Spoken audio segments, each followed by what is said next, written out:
Hello दोस्तों। और एक बार फिर से आपका स्वागत है मेरे YouTube चैनल पर।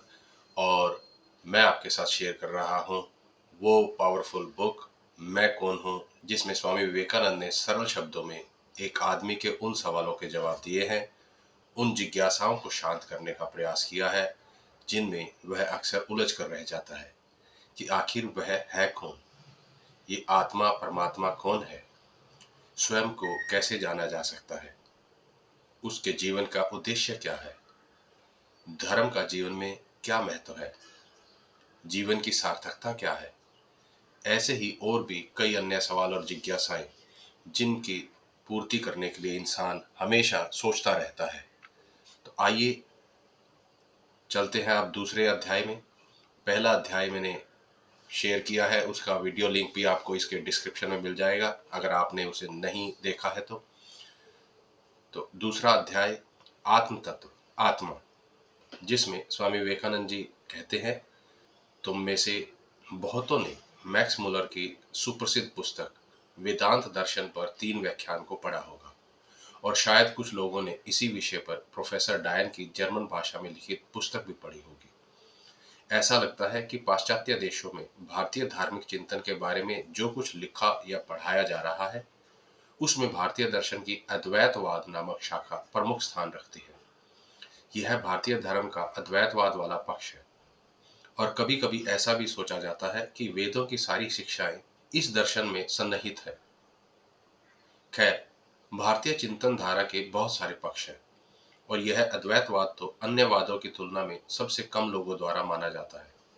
अत्यंत प्राचीन काल से ही भारत में अनेकानेक चिंतन धाराओं की परंपरा रही है और चूंकि शाखा विशेष के अनुयायियों द्वारा अंगीकार किए जाने वाले मतों को निर्धारित करने वाला कोई सुसंगठित या स्वीकृत धर्म संघ अथवा कतिपय व्यक्तियों की समूह वहां कभी नहीं रहे, इसलिए लोगों को सदा से ही अपने मन के अनुरूप धर्म चुनने, अपने दर्शन को चलाने तथा अन्य संप्रदायों को स्थापित करने की स्वतंत्रता रही है। फलस्वरूप हम पाते हैं कि चिरकाल से ही भारत में मत मतांतरों की बहुतायत रही है। आज भी हम कह नहीं सकते कि कितने सौ धर्म वहां फल रहे हैं और कितने नए धर्म हर साल उत्पन्न हो रहे हैं। ऐसा लगता है कि इस राष्ट्र की धार्मिक उर्वरता असीम है। भारत में प्रचलित इन विभिन्न मतों को मोटे तौर पर 2 भागों में विभक्त किया जा सकता है, आस्तिक और नास्तिक। जो मत हिंदू धर्म ग्रंथों अर्थात वेदों को सत्य की शाश्वत निधि श्रुति मानते हैं उन्हें आस्तिक कहते हैं और जो वेदों को न मानकर अन्य प्रमाणों पर आधारित है उन्हें भारत में नास्तिक कहते हैं। आधुनिक नास्तिक हिंदू मतों में 2 प्रमुख हैं, बौद्ध और जैन। आस्तिक मतावलंबी कोई कोई कहते हैं कि शास्त्र हमारी बुद्धि से अधिक प्रमाणिक है, जबकि दूसरे मानते हैं कि शास्त्रों के केवल बुद्धिसम्मत अंश को ही स्वीकार करना चाहिए, शेष को छोड़ देना चाहिए। आस्तिक मतों के भी फिर 3 शाखाएं हैं, सांख्य, न्याय और मीमांसा।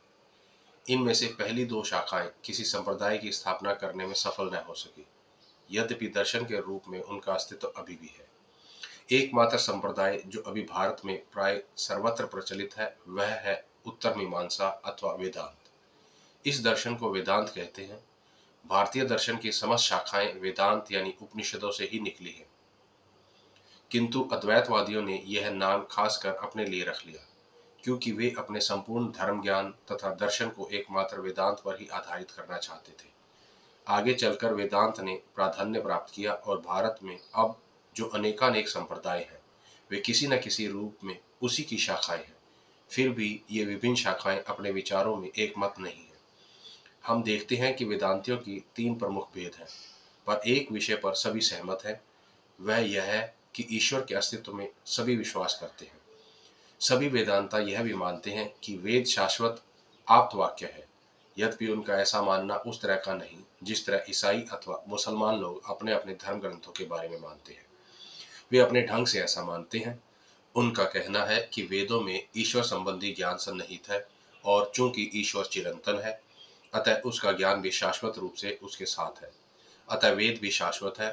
दूसरी बात जो सभी वेदांती मानते हैं वह है सृष्टि संबंधी चक्रीय सिद्धांत।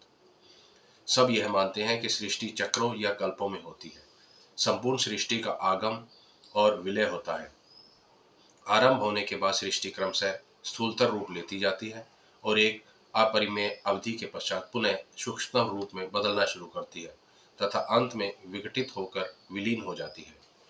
इसके बाद विराम का समय आता है, सृष्टि का फिर उद्भव होता है और फिर इसी क्रम के आवृत्ति होती है।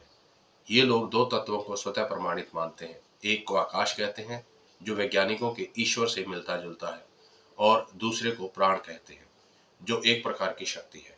प्राण के विषय में इनका कहना है कि इसके कंपन से विश्व की उत्पत्ति होती है। जब सृष्टि चक्र का विराम होता है तो व्यक्त प्रकृति क्रमशः सूक्ष्मतर होते होते आकाश तत्व के रूप में विघटित हो जाती है, जिसे हम न देख सकते हैं न अनुभव कर सकते हैं, किंतु इसी से पुनः समस्त वस्तुएं उत्पन्न होती हैं। प्रकृति में हम जितनी शक्तियां देखते हैं, जैसे गुरुत्वाकर्षण, आकर्षण, विकर्षण अथवा विचार, भावना एवं स्नायुविक गति, सभी अंतोगत्वा विघटित होकर प्राण में परिवर्तित हो जाती हैं और प्राण का स्पंदन रुक जाता है। इस स्थिति में वह तब तक रहता है जब तक सृष्टि का कार्य पुनः प्रारंभ नहीं हो जाता। उसके प्रारंभ होते ही प्राण में पुनः कंपन होने लगते हैं। इस कंपन का प्रभाव आकाश पर पड़ता है और तब सभी रूप और आकार एक निश्चित क्रम में बाहर प्रक्षेपित होते हैं। सबसे पहले जिस दर्शन की चर्चा मैं तुमसे कहूंगा वह द्वैतवाद के नाम से प्रसिद्ध है। द्वैतवाद यह मानते हैं कि विश्व का सृष्टा और शासक ईश्वर शाश्वत रूप से प्रकृति एवं जीवात्मा से पृथक है। ईश्वर नित्य है, प्रकृति नित्य है तथा सभी आत्माएं भी नित्य हैं। प्रकृति तथा आत्माओं की अभिव्यक्ति होती है एवं उनमें परिवर्तन होते हैं, परंतु ईश्वर ज्यों का त्यों रहता है। द्वैतवादियों के अनुसार ईश्वर सगुण है, उसके शरीर नहीं है, पर उसमें गुण है, मानवीय गुण उसमें विद्यमान है, जैसे वह दयावान है, वह न्यायी है, वह सर्वशक्तिमान है, वह बलवान है, उसके पास पहुंचा जा सकता है, उसकी प्रार्थना की जा सकती है, उसकी भक्ति की जा सकती है, भक्ति से वह प्रसन्न होता है, आदि आदि। संक्षेप में वह मानवीय ईश्वर है।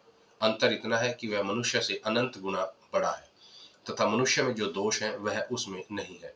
वह अनंत शुभ गुणों का भंडार है। ईश्वर की यही परिभाषा लोगों ने दी है। वह उपादानों के बिना सृष्टि नहीं कर सकता।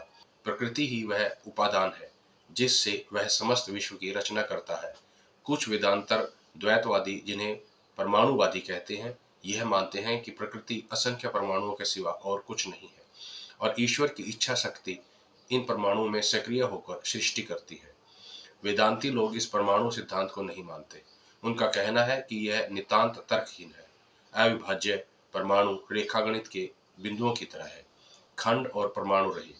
किंतु ऐसे खंड और परमाणु रहित वस्तु को अगर असंख्य बार गुणित किया जाए तो भी वे ज्यों की त्यों रहेंगे।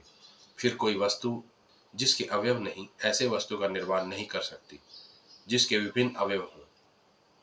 चाहे जितने भी शून्य इकट्ठे किए जाए, उनसे कोई पूर्ण संख्या नहीं बन सकती। इसलिए अगर ये परमाणु अविभाज्य तथा परिमाण रहित हैं, तो इनसे विश्व की सृष्टि सर्वथा असंभव है। अतएव वेदांती द्वैतवादी अवलिष्ट एवं अविभेद प्रकृति में विश्वास करते हैं, जिसमें ईश्वर सृष्टि की रचना करता है। भारत में अधिकांश लोग द्वैतवादी हैं। मानव प्रकृति सामान्यतः इससे अधिक उच्च कल्पना नहीं कर सकती। हम देखते हैं कि संसार में धर्म में विश्वास रखने में 90% लोग द्वैतवादी ही हैं। यूरोप तथा एशिया के सभी धर्म द्वैतवादी हैं। वैसा होने के लिए विवश है, कारण सामान्य मनुष्य उस वस्तु की कल्पना नहीं कर सकता जो मूर्त ना हो। इसलिए स्वभावतः वह वस्तु से चिपकना चाहता है जो उसकी बुद्धि की पकड़ में आती है। तात्पर्य यह है कि उच्च आध्यात्मिक भावनाओं को तभी समझा जा सकता है जब वे उसके स्तर पर नीचे उतर आए। वह सूक्ष्म भावों को स्थूल रूप में ही ग्रहण कर सकता है। संपूर्ण विश्व में सामान्य लोगों के लिए यही धर्म है। वे एक ऐसे ईश्वर में विश्वास करते हैं जो उनसे पूर्णतया पृथक, मानो एक बड़ा राजा, अत्यंत बलिष्ठ सम्राट हो। साथ ही वे उसे पृथ्वी पर के राजाओं की अपेक्षा अधिक पवित्र बना देते हैं। वे उसे समस्त दुर्गुणों से रहित और समस्त सद्गुणों का आधार बना देते हैं, जैसे कहीं अशुभ के बिना शुभ और अंधकार के बिना प्रकाश संभव हो। सभी द्वैतवादी सिद्धांतों के साथ एक कठिनाई यह है कि असंख्य सद्गुणों के भंडार, न्यायी तथा दयालु ईश्वर के राज्य में इतने कष्ट कैसे हो सकते हैं। यह प्रश्न भी द्वैतवादी धर्म के समक्ष है, पर हिंदुओं ने कभी भी इसे सुलझाने के लिए शैतान की कल्पना नहीं की। हिंदुओं ने एक मत से स्वयं मनुष्य को ही दोषी माना है और उनके लिए ऐसा मानना आसान भी था। क्यों? इसलिए कि जैसा मैंने तुमसे अभी कहा, वे मानते हैं कि आत्मा की सृष्टि शून्य से नहीं हुई है। इस जीवन में हम देखते हैं कि हम अपने भविष्य का निर्माण करते हैं। हम में से प्रत्येक हर रोज आने वाले कल के निर्माण में लगा रहता है। आज हम कल के भाग्य को निश्चित करते हैं और इसी प्रकार यह क्रम चलता रहता है। इसलिए इस तर्क को हम यदि पीछे की ओर ले चले तो भी यह पूर्णतः युक्ति संगत होगा। अगर हम अपने ही कर्मों से भविष्य को निश्चित करते हैं तो यही तर्क हम अतीत के लिए भी क्यों न लागू करें। अगर किसी अनंत श्रृंखला की कुछ कड़ियों को पुनरावृत्त होते हम बार बार देखें तो कड़ियों के इन समूह के आधार पर हम समूची श्रृंखला की भी व्याख्या कर सकते हैं। इसी तरह इस अनंत काल के कुछ भाग को लेकर अगर हम उसकी व्याख्या कर सकें और समझ सकें तो यही व्याख्या समय की समूची अनंत श्रृंखला के लिए भी सत्य होगी। यदि प्रकृति में एक रूपता हो तो काल की संपूर्ण श्रृंखला पर यही व्याख्या लागू होगी। अगर यह सत्य है कि इस छोटी सी अवधि में हम अपने भविष्य का निर्माण करते हैं और अगर यह सत्य है कि हर कार्य के लिए कारण अपेक्षित है तो यह भी सत्य है कि हमारा वर्तमान हमारे संपूर्ण अतीत के लिए मनुष्य ही उत्तरदायी है और कोई नहीं। यहाँ जो कुछ भी अशुभ दिखता है उसके कारण तो हम ही हैं। हम लोग ही सारे पापों की जड़ है और जिस तरह हम यह देखते हैं कि पापों का परिणाम दुखद होता है उसी तरह यह भी अनुमान किया जा सकता है कि आज जितने कष्ट देखने को मिलते हैं उन सब के मूल में वे पाप हैं जिन्हें मनुष्य ने अतीत में किया है। इसलिए इस सिद्धांत के अनुसार मनुष्य ही उत्तरदायी है। ईश्वर पर दोष नहीं लगाया जा सकता। वह जो चिरंतन परम दयालु पिता है कैसे दोषी माना जा सकता है। हम जो बोते हैं वही काटते हैं। द्वैतवादियों का एक दूसरा विभिन्न सिद्धांत यह है कि सभी आत्माएं कभी न कभी मोक्ष को प्राप्त कर ही लेंगी, कोई भी छूटेगी नहीं। नाना प्रकार के उत्थान पतन तथा सुख दुख के भोग के उपरांत अंत में ये सभी आत्माएं मुक्त हो जाएंगी। आखिर मुक्त किससे होंगी? सभी हिंदू संप्रदायों का मत है कि इन संसार से मुक्त हो जाना है। न तो यह संसार जिसे हम देखने तथा अनुभव करते हैं और न ही वह जो काल्पनिक है अच्छा और वास्तविक हो सकता है, क्योंकि दोनों ही शुभ और अशुभ से भरे पड़े हैं। द्वैतवादियों के अनुसार इस संसार से परे एक ऐसा स्थान है जहाँ केवल शुभ और केवल सुख ही है। जब हम उस स्थान पर पहुंच जाते हैं तो जन्म मरण के पाश से मुक्त हो जाते हैं। कहना न होगा कि यह कल्पना उन्हें कितनी प्रिय है। वहां न तो कोई व्याधि होगी और न मृत्यु। वहां सिर्फ शाश्वत सुख होगा और सदा ईश्वर के समक्ष रहते हुए परमानंद का अनुभव करते रहेंगे। उनका विश्वास है कि सभी प्राणी कीट से लेकर देवदूत और देवता तक कभी न कभी उस लोक में पहुंचेंगे ही जहां दुख का लेश ही नहीं होगा। किंतु अपने इस जगत का अंत नहीं होगा। तरंग की भांति यह सतत चलता रहेगा। निरंतर परिवर्तित होते रहने के बावजूद इसका कभी अंत नहीं होता। मोक्ष प्राप्त करने वाली आत्माओं की संख्या अपरिमित है। उनमें से कुछ तो पौधे में है, कुछ पशुओं में, कुछ मनुष्यों में तथा कुछ देवताओं में है। पर सबके सब उच्चतम देवता भी अपूर्ण है, बंधन में है। यह बंधन क्या है? जन्म और मरण की अपरिहार्यता। उच्चतम देवों को भी मरना पड़ता है। देवता क्या है? वे विशिष्ट अवस्थाओं या पदों के प्रतीक है। उदाहरण स्वरूप इंद्र जो देवताओं के राजा है एक पद विशेष के प्रतीक है।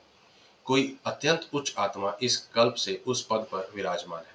इस कल्प के बाद पुनः मनुष्य के रूप में पृथ्वी पर अवतरित होती है और इस कल्प में जो दूसरी उच्चतम आत्माएं होंगी वह उस पद पर जाकर आसीन होगी। ठीक यही बात अन्य सभी देवी देवताओं के बारे में भी है।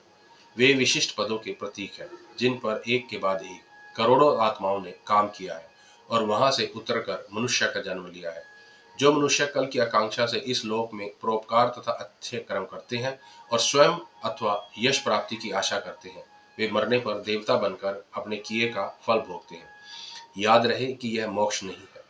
मोक्ष फल की आशा रखने से नहीं मिलता। मनुष्य जिस किसी भी चीज की आकांक्षा करता है ईश्वर उसे वह देता है। आदमी शक्ति चाहता है, पद चाहता है, देवताओं की भांति सुख चाहता है। उसकी इच्छाएं जो पूरी हो जाती है पर उसके कर्म का कोई शाश्वत फल नहीं होता। एक निश्चित अवधि के बाद उसके पुण्य का प्रभाव समाप्त हो जाता है, चाहे वह अवधि कितनी ही लंबी क्यों ना हो। उसके समाप्त होने पर उसका प्रभाव समाप्त हो जाएगा और तब वे देवता पुनः मनुष्य हो जाएंगे और उन्हें मोक्ष प्राप्ति का दूसरा अवसर मिलेगा। निम्न कोटि के पशु क्रमशः मनुष्यत्व की ओर बढ़ेंगे, फिर देवत्व की ओर और तब शायद पुनः मनुष्य बनेंगे अथवा पशु हो जाएंगे। यह क्रम तब तक चलता रहेगा जब तक वे वासना से रहित नहीं हो जाते, जीवन की तृष्णा को छोड़ नहीं देते और मैं और मेरा के मोह से मुक्त नहीं हो जाते। यह मैं और मेरा ही संसार के सारे पापों का मूल है। अगर तुम किसी द्वैतवादी से पूछो कि क्या तुम्हारा बच्चा तुम्हारा है, तो फौरन वह कहेगा यह तो ईश्वर का है। मेरी संपत्ति मेरी नहीं है, बल्कि ईश्वर की है। सब कुछ ईश्वर का है, ऐसा ही मानना चाहिए। भारत में ये द्वैतवादी पक्के निरामिष तथा अहिंसावादी है, किंतु उनके विचार बौद्ध लोगों के विचारों से भिन्न है। अगर तुम किसी बौद्ध धर्मावलंबी से पूछो आप क्यों अहिंसा का उपदेश देते हैं, तो वह उत्तर देगा हमें किसी के प्राण लेने का कोई अधिकार नहीं है। किंतु अगर तुम किसी द्वैतवादी से पूछो आप जीवन हिंसा क्यों नहीं करते, तो वह कहेगा क्योंकि सभी जीव तो ईश्वर के हैं। इस तरह द्वैतवादी मानते हैं कि मैं और मेरा का प्रयोग केवल ईश्वर के संबंध में ही करना चाहिए। मैं का संबोधन केवल वही कर सकता है और सारी चीजें भी उसी की हैं। जब मनुष्य इस स्तर पर पहुंच जाए कि मैं और मेरा का भाव उसमें न रहे, सारी चीजों को ईश्वरीय मानने लगे, हर प्राणी से प्रेम करने लगे और किसी पशु के लिए भी अपना जीवन देने के लिए तैयार रहे, और ये सारे भाव बिना किसी प्रतिफल की आकांक्षा से हो, तो उसका हृदय स्वतः पवित्र हो जाएगा। उस पवित्र हृदय में ईश्वर के प्रति प्रेम उत्पन्न होगा। ईश्वर ही सभी आत्माओं के आकर्षण का केंद्र है। द्वैतवादी कहते हैं अगर कोई सुई मिट्टी से ढकी हो तो उस पर चुंबक का प्रभाव न होगा, पर जो ही उस पर से मिट्टी को हटा दिया जाए त्यों ही वह चुंबक की ओर आकृष्ट हो जाएगी। ईश्वर चुंबक है और मनुष्य की आत्मा सुई। पाप रूपी मल इसको ढके रहता है। जैसे ही कोई आत्मा इस मल से रहित होती है, वैसे ही प्राकृतिक आकर्षण से वह ईश्वर के पास चली जाती है और सनातन रूप से उसके साथ रहने लगती है। यद्यपि उसका ईश्वर से कभी तादात्म्य नहीं होता। पूर्ण आत्मा अपनी इच्छा के अनुरूप स्वरूप ग्रहण कर सकती है। अगर वह चाहे तो सैकड़ों रूप धारण कर सकती है और चाहे तो कोई भी रूप न ले। यह लगभग सर्वशक्तिमती हो जाती है। केवल अंतर इतना रहता है कि सृष्टि नहीं कर सकती। सृष्टि करने की शक्ति केवल ईश्वर ही को है। चाहे कोई कितना भी पूर्ण क्यों ना हो, वह विश्व नियंता नहीं हो सकता। यह काम केवल ईश्वर ही कर सकता है। किंतु जो आत्माएं पूर्ण हो जाती हैं, वे सभी आनंद से ईश्वर के साथ रहती हैं। द्वैतवादी लोगों की यही धारणा है। ये द्वैतवादी एक दूसरा भी उपदेश देते हैं, प्रभु मुझे यह दो, मुझे वह दो। ईश्वर से इस तरह की प्रार्थना करने पर लोगों को आपत्ति है। ये समझते हैं कि ऐसा नहीं करना चाहिए। अगर मनुष्य को कुछ न कुछ वरदान मांगना ही है तो वो ईश्वर से न मांगे, बल्कि छोटे छोटे देवी देवताओं अथवा पूर्ण आत्माओं से मांगे। ईश्वर केवल प्रेम के लिए है। यह तो कलंक की बात है कि हम ईश्वर से भी मुझे यह दो, मुझे वह दो ऐसा निवेदन करते हैं। इसलिए द्वैतवादी कहते हैं कि मनुष्य अपनी वासनाओं की पूर्ति तो निम्न कोटि के देवताओं को प्रसन्न करके कर ले, पर अगर वह मोक्ष चाहता है तो उसे ईश्वर की पूजा करनी होगी। भारतवर्ष में असंख्य लोगों का यही धर्म है। असली वेदांत दर्शन विशिष्टता द्वैत से प्रारंभ होता है। इस संप्रदाय का कहना है कि कार्य कभी कारण से भिन्न नहीं होता। कारण ही परिवर्तित रूप से कार्य बनकर आता है। अगर सृष्टि कार्य है और ईश्वर कारण, तो ईश्वर और सृष्टि दो नहीं है। वे अपना तर्क इस तरह आरंभ करते हैं कि ईश्वर जगत का निमित्त तथा उपादान कारण है, अर्थात इस सृष्टि का ईश्वर ही स्वयं करता है और वही स्वयं इसका उपादान भी है, जिससे संपूर्ण प्रकृति प्रक्षिप्त हुई है। तुम्हारी भाषा में जो क्रियाशील शब्द है, वस्तुतः संस्कृत में उसका समानार्थ शब्द नहीं है, क्योंकि भारत में ऐसा कोई संप्रदाय नहीं जो पाश्चात्य लोगों की तरह यह मानता हो कि प्रकृति की स्थापना शून्य से हुई है। हो सकता है कि आरंभ में कुछ लोग ऐसा मानते भी हो, पर शीघ्र ही उनको दबा दिया गया होगा। मेरे जानते आजकल ऐसा कोई संप्रदाय नहीं है जो इस धारणा में विश्वास करता हो। सृष्टि से हम लोगों का तात्पर्य है किसी ऐसी वस्तु का प्रेक्षपण जो पहले से ही हो। इस विशिष्टाद्वैत संप्रदाय के अनुसार जो सारा विश्व स्वयं ईश्वर ही है। वेदों में कहा गया है, जिस तरह मकड़ी अपने ही शरीर से तंतुओं को निकालती है, उसी तरह यह सारा विश्व भी ईश्वर से प्रादुर्भूत हुआ है। अगर आप यह कार्य अगर आप कार्य कारण का ही दूसरा रूप है, तो प्रश्न उठता है कि ईश्वर जो चेतना और शाश्वत ज्ञान स्वरूप है, किस तरह इस भौतिक स्थूल और अवचेतन जगत का कारण हो सकता है। अगर कारण परम शुद्ध और पूर्ण हो, तो कार्य अन्यथा कैसे हो सकता है। ये विशिष्टवादी क्या कहते हैं? उनका एक विचित्र सिद्धांत है। उनका कहना है कि ईश्वर, प्रकृति एवं आत्मा एक है। ईश्वर मानो जीव है और प्रकृति तथा आत्मा उसके शरीर है। जिस तरह मेरा एक शरीर है तथा एक आत्मा है, ठीक उसी तरह संपूर्ण विश्व एवं सारी आत्माएं ईश्वर के शरीर हैं और ईश्वर सारी आत्माओं की आत्मा है। इस तरह ईश्वर विश्व का उपादान कारण है। शरीर परिवर्तित हो सकता है, तरुण या वृद्ध, सबल या दुर्बल हो सकता है, किंतु इससे आत्मा पर कोई प्रभाव नहीं पड़ता। एक ही शाश्वत सत्ता शरीर के माध्यम से सदा अभिव्यक्त होती है। शरीर आता जाता रह सकता है, पर आत्मा कभी परिवर्तित नहीं होती। ठीक इसी तरह समस्त जगत ईश्वर का शरीर है और इस सृष्टि में वह ईश्वर ही है, किंतु जगत में जो परिवर्तन होता है उनसे ईश्वर कभी प्रभावित नहीं होता। जगत रूपी उपादान से वह सृष्टि करता है और हर कल्प के अंत में उसका शरीर सूक्ष्म होता है, वह संकुचित होता है। फिर परवर्ती कल्प के प्रारंभ में वह विस्तृत होने लगता है और उससे विभिन्न जगत निकलते हैं। फिर द्वैतवादी एवं विशिष्टाद्वैतवादी दोनों यह मानते हैं कि आत्मा स्वभावतः पवित्र है, किंतु अपने कर्मों से यह अपने को अपवित्र बना लेती है। विशिष्टाद्वैतवादी इसको द्वैतवादियों की अपेक्षा एक सुंदर ढंग से कहते हैं। उनका कहना है कि आत्मा की पवित्रता एवं पूर्णता कभी संकुचित हो जाती है, पर फिर ज्यों की त्यों हो जाती है, और हमारा प्रयास यह है कि उसकी अवस्था को बदलकर पुनः उसकी पूर्णता, पवित्रता एवं शक्ति को स्वाभाविक स्थिति में ले आए। आत्मा के अनेक गुण हैं, पर उसमें सर्वशक्तिमता एवं सर्वज्ञता नहीं है। हर पाप कर्म उसकी प्रकृति को संकुचित कर देता है और पुण्य कर्म विस्तीर्ण।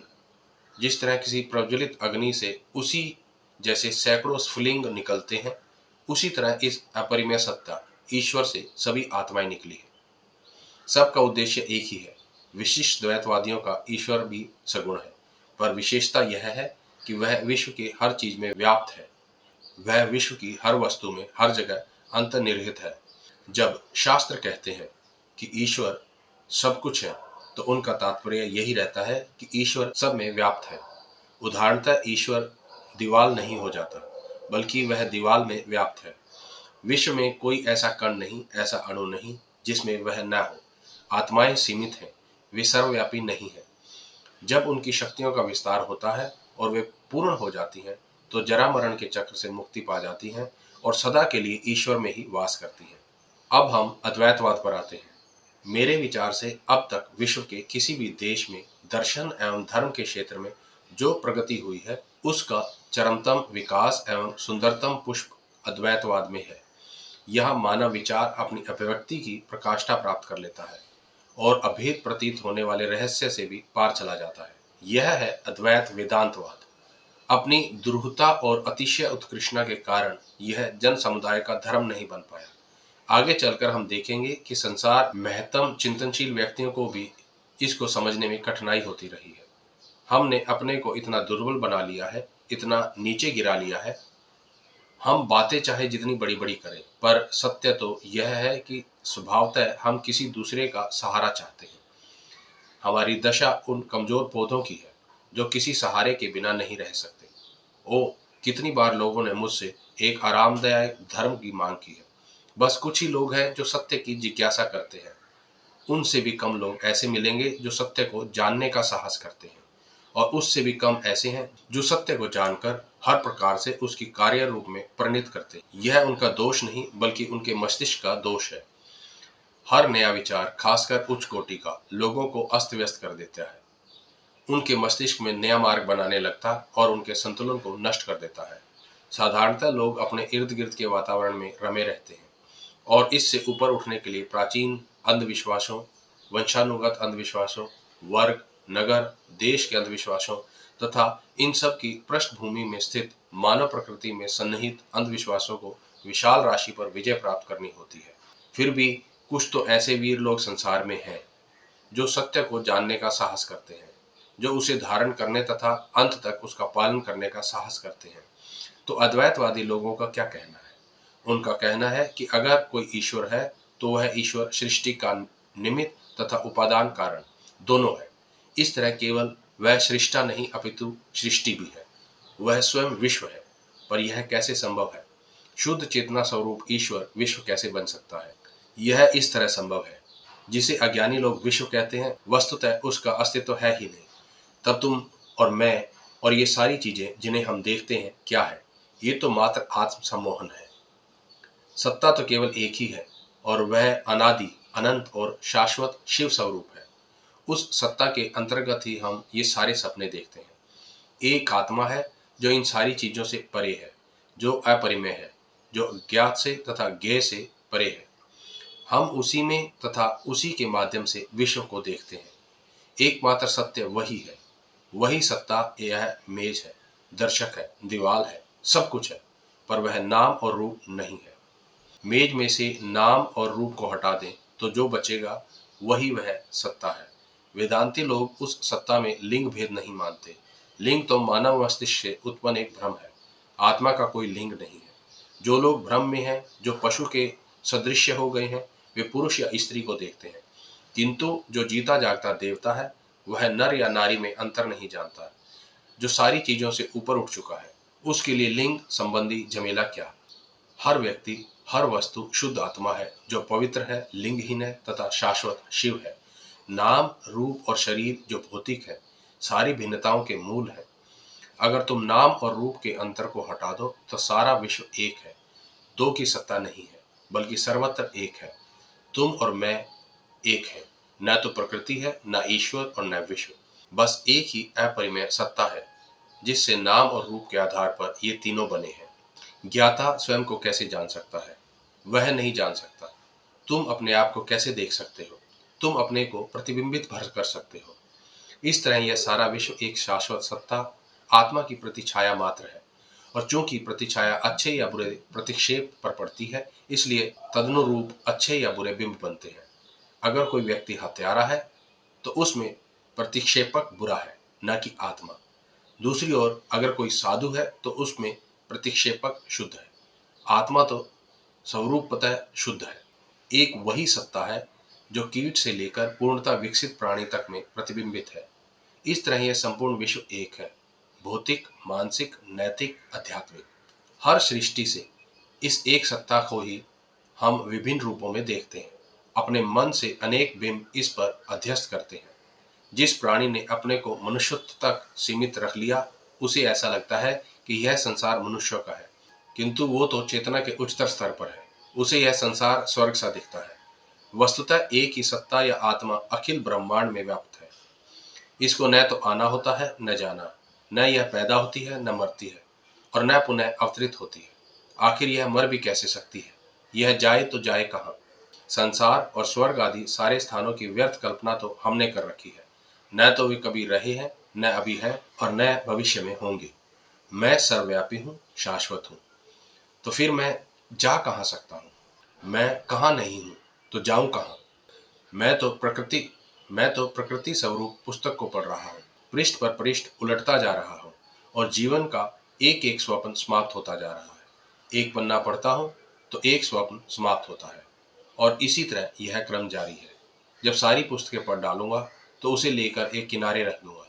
यही मेरे खेल का अंत होगा। आखिर वेदांतियों के इन सारे कथनों का तात्पर्य क्या है? आत्मा का श्रेष्ठतम। संसार में जो देवता कभी पूजे जाते थे या पूजे जाएंगे, उन्हें निकाल बाहर कर वेदांतियों ने उनके स्थान पर मनुष्य की आत्मा को आसीन किया। वह आत्मा जो चंद्र, सूर्य और स्वर्ग की जो बात ही क्या, अखिल ब्रह्मांड से भी श्रेष्ठ है। संपूर्ण शास्त्र एवं विज्ञान मनुष्य के रूप में प्रकट होने वाली इस आत्मा की महिमा की कल्पना भी नहीं कर सकते। यह समस्त ईश्वरों में श्रेष्ठ है। एकमात्र वही ईश्वर है जिसकी सत्ता सदैव थी, सदैव है और सदैव रहेगी। इसलिए मैं किसी अन्य की नहीं बल्कि अपनी ही पूजा करूंगा। मैं अपनी आत्मा की पूजा करता हूँ। यही वेदांती कहता है। मैं किसे नमन करूं? स्वयं को। मैं सहायता मांगू भी तो किससे? कौन एकमात्र अपरिमेय सत्ता को सहायता देने वाला है? ये सब केवल भ्रम और स्वप्न है। कब किसने किसकी सहायता की है? अगर तुम द्वैतवाद में विश्वास करने वाले किसी कमजोर प्राणी को गिड़गिड़ाते और स्वर्ग के से सहायता की भीख मांगते देखो, तो यही समझो कि वह व्यक्ति जानता नहीं कि स्वर्ग उसके भीतर ही है। यह ठीक है कि उसकी याचना सार्थक भी हो सकती है, उसे सहायता मिलती है, पर यह सहायता स्वर्ग से नहीं अपितु उसके अंदर से ही आती है। भ्रमवश वह समझ लेता है कि वह बाहर से आती है। एक उदाहरण लो। कोई रोगी है, उसे किवाड़ खटखटाने की आवाज सुनाई पड़ती है। वह जाकर किवाड़ खोलता है, पर उसे कोई नहीं दिखता। वह लौट कर आ जाता है, पर फिर खटखटाहट होती है, और वह जाकर दरवाजा खोलता है, पर फिर कोई नहीं दिखता। इस बार वह आकर सोता है तो पाता है कि खटखटाहट तो स्वयं उसके हृदय की धड़कन है। इसी तरह आदमी भ्रमवश अपने से बाहर विभिन्न देवताओं की तलाश में रहता है, पर जब उसके अज्ञान का चक्र समाप्त होता है तो वह पुनः लौटकर अपनी आत्मा पर आ टिकता है। जिस ईश्वर की खोज में वह दर दर भटकता रहा, वन प्रांतर तथा मंदिर मस्जिदों को छानता रहा, जिसे वह स्वर्ग में बैठकर संसार पर शासन करने वाला मानता रहा, वह कोई अन्य नहीं बल्कि उसकी अपनी ही आत्मा है।